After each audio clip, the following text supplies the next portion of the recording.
Oo, paborito ko ng araw, pare, mga Elvis kasi yun ang inabutan ko eh. Parang ibang-iba siya. Love me tender, love me true. Di ba, mga ganun? Ang paborito kong kanta ni si Fred Aguilar, paborito ko ito nung maliit pa ako. Ano pinapalabas mo, matanda ako sa'yo, ganun? Hindi naman. Ano po yung favorite niyong Paborito ko kanta? mga kanta nito eh. Ano, for example? Kumusta na? Ano? Favorite niyo talaga? Ano nga? Kumusta ka aking mahal? Ayo. Sana ay nasama. I like your song. I like Idol ko yan si Victor nung araw. Ay, gusto! At ano, nagkakalabasan na. Nagkakaalaman na. Nagkakalabasan na. Sa probinsya. Lagi akong nasa jukebox. Victor Wood by Yoyoy. Wood. Sample. At saka, I can't stop loving you. Francis. Ako, mga any Frank Sinatra song, tapos When You Wish Upon a Star Ang layo sa radyo. Sample, by sample. Sample Disney. mo na. When You Wish Upon a Star by Disney. Sample nga, pare. When you... Sample. When... I've got the world on a string, sitting on a rainbow. Got that string around my Galing. finger. What a world, what a life, I'm in love. Francis. Ito talaga, ito. Francis Sinatra. Francis Sinatra. Ako, yung una-una kong 45 na binili, anak ni Freddie Aguilar. Thank you, thank you, thank you. Ay! Una-una kong 45 na binili. Ano ako noon? Grade 6 ako noon. 45 pounds. Mga, ito na, nagde-deny na talaga.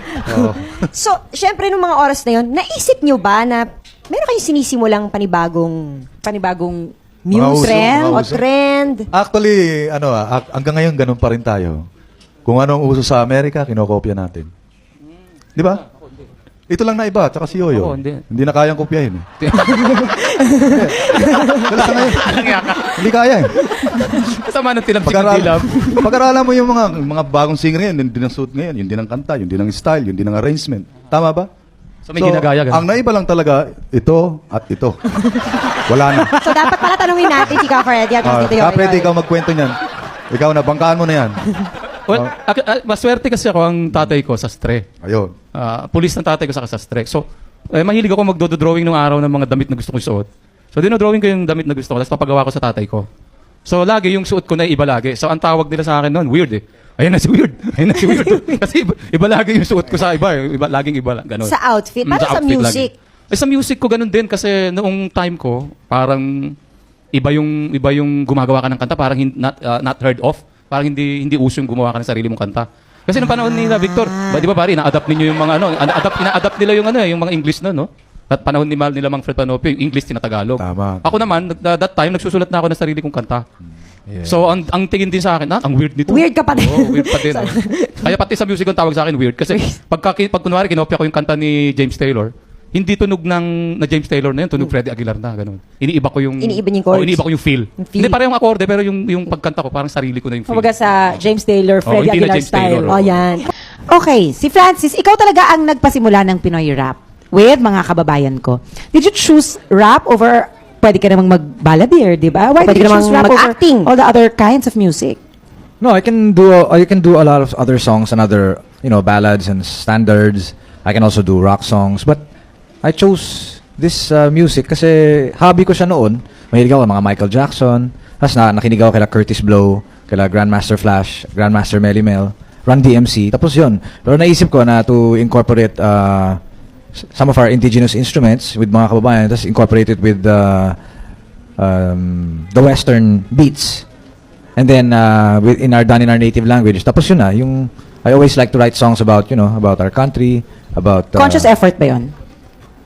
Hindi. Actually, nung nirelease ko yung Yo, kung saan nandun yung kababayan, 9 songs yun. Yung 8, English. Yung mga kababayan lang yung Tagalog eh. So, But that was the biggest hit in that album, right? it's still my biggest hit of all the songs Saan that ba I napulot have done. maisip ang mga kababayan ko? Paano ba nag-start mo naisip yun? Ginawa namin yun nila Jimmy sa bahay ni Jimmy Antiporda. Maliit pa yung studio niya sa Cubao. Kasama ko yung brother ko si Henry na nasa States na ngayon. Wala, yung ano lang yun eh. Sinulat ko yun 1989, galing lang tayo sa mga kudeta. Tapos, eksakto, pag-release niya 1990, sumabog yung Pinatubo. Tapos, parang naging ano siya, parang naging anthemic siya kasi maraming mga crisis na... Na nangyari. Yes. Eh si Ka Freddy, Yung anak na translate sa... ilang languages ba yon? Marami. Dami, di ba? Marami. 23? 23. Meron ba kayo? 23 languages and 100 versions all over the world. Meron ba kayong alam na Wow. isa sa mga language na yun, maliban sa Pilipino? Medyo yung Japanese record ko kasi. Pwede pa sample? Toki, to Santa Chiga. Yun lang naintindihan. Tapos yung Italian, kon luaki to ay zingaro, kapito ay quasi subito. May mga ganun. Wow! Kaya ang feeling na matranslate yung kanta mo sa iba't ibang language. That's the biggest form of flattery. Alam mo, Jelly, nung time na yun, medyo hindi ko pa alam yung importansya nung Nung ganun eh. Kasi I was in my mid-20s. So parang nag-enjoy lang ako na tumugtog sa Japan, sa Europa, sa Amerika. So parang kasi pag bata ka, yung music ang importante sa'yo. Walang ibang importante sa'yo, kundi makatugtog ka lang. Makatugtog. Hindi ko siya nalaman noon. Nalaman ko na lang importansya nung medyo nasa 30s na ako, pagbalik ko ulit dun sa mga bansang pinanggalingan ko. Nababasa ko na ang nakalagay doon, Freddie Aguilar from the Philippines. Laging nakadikit yung From the Oo, from the Philippines. Philippines, laging ganoon.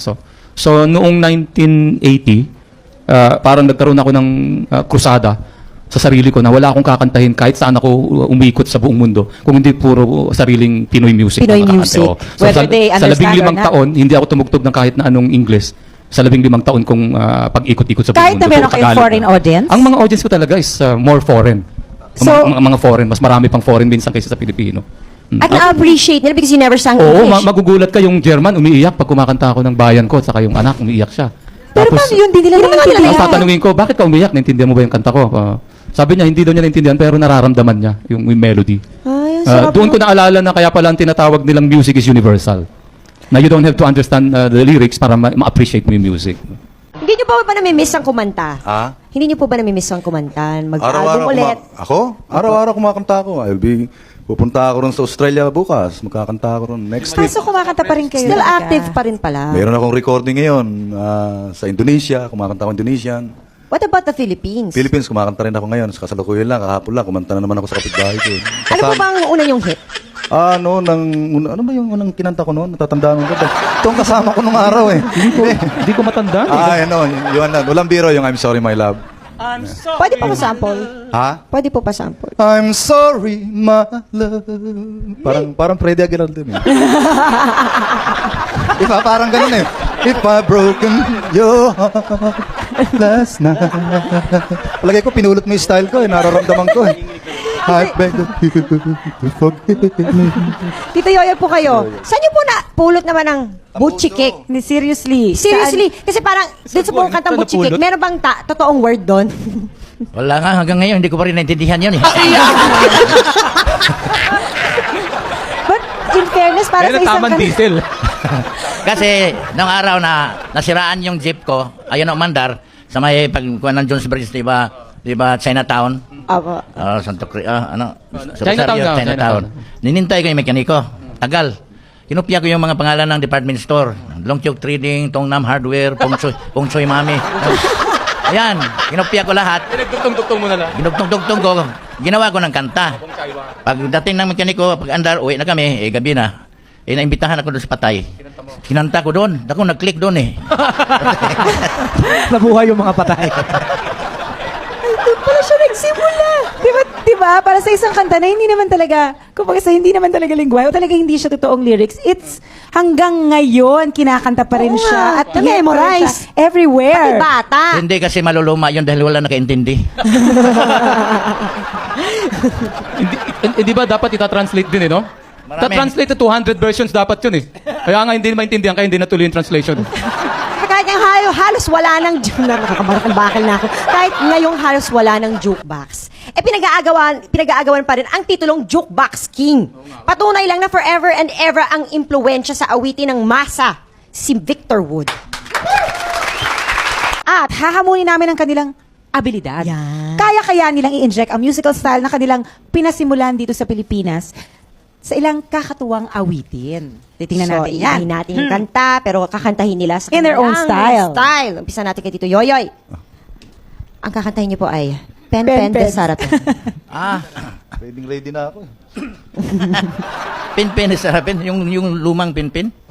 Pinpin di sarapin, di kutsilyo de almasin, haw-haw de karabaw, awang totin, sayang pula, walang pera, sayang puti, ang daming salapi, bugno aswang kiang. Ngayon ko lang Okay. narinig ng Pen de Salpe na buo. Ako rin. Napaisip tuloy ako. Kaya Freddy naman. Butchie cake. Ayan.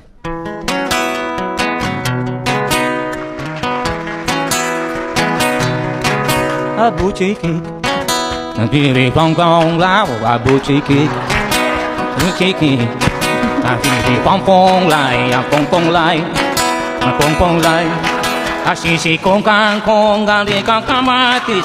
A sika kong pakira, ka kong pansit. Naging pansit. Ano naman ang masasabi niyo, Tito Yoyoy?